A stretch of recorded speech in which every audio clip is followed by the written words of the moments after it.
Hi guys, আসসালামু আলাইকুম। Welcome back to my channel. চলে এসেছি আবার একটা নতুন ঝকঝকে তকতকে ব্লগ নিয়ে তোমাদের কাছে। আজকের লাঞ্চ মেনু, আজকে আর সিম্পল লাঞ্চ বলা যাবে, আজকে হেভি লাঞ্চ হয়ে গেছে। অনেক কিছু রান্না করেছি আজকে বন্ধুরা, জানো। করেছি সাদা ভাত, পালং শাক ভাজা, চিংড়ি মাছ ভাজা, মুসুরির ডাল, মটরশুঁটি দিয়ে মুসুরির ডাল করেছি জানো, মাংসের ভুনা, এটা বাঁধাকপি আলুর তরকারি, আর এটা আছে বটি কাবাব।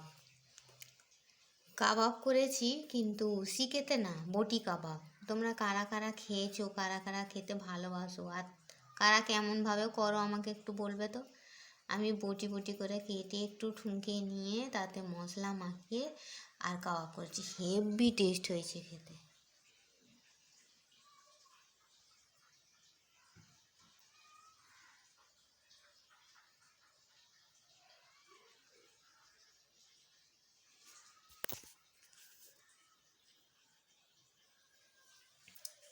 তো এই ছিল আজকের লাঞ্চ আমার। সাদা ভাত, পালং শাক ভাজা, চিংড়ি মাছ ভাজা, মুসুরির ডাল, মাংসের ভুনা,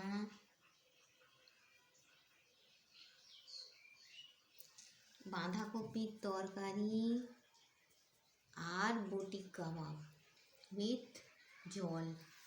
জলের অপর নাম জীবন। ঠিক আছে বন্ধুরা, কারেন্ট নেই ওই জন্য অন্ধকার লাগছে না, কি বলো তো। আমার জানালা দিয়ে যথেষ্ট আলো আসে, রোদ্দুর আসে, আলো আসে, তবুও যেন কেমন একটা অন্ধকার লাগছে বলো, লাইটটা জ্বলেনি বলে। আমি তো আবার অত সিটিং ফিটিং করতে পারি না। তোমরা কী দিয়ে লাঞ্চ করেছো? আর তোমরা হ্যাঁ, বটি কাবাবের রেসিপিটা আমাকে কমেন্টে লিখবে, ঠিক আছে। আমি সিম্পলভাবে করেছি, হেভি টেস্ট হয়েছে। তো এই বলে আমি আমার ব্লগটা ছাড়ছি। Thanks for watching. আর হ্যাঁ, কে কে খাবে চলে এসো।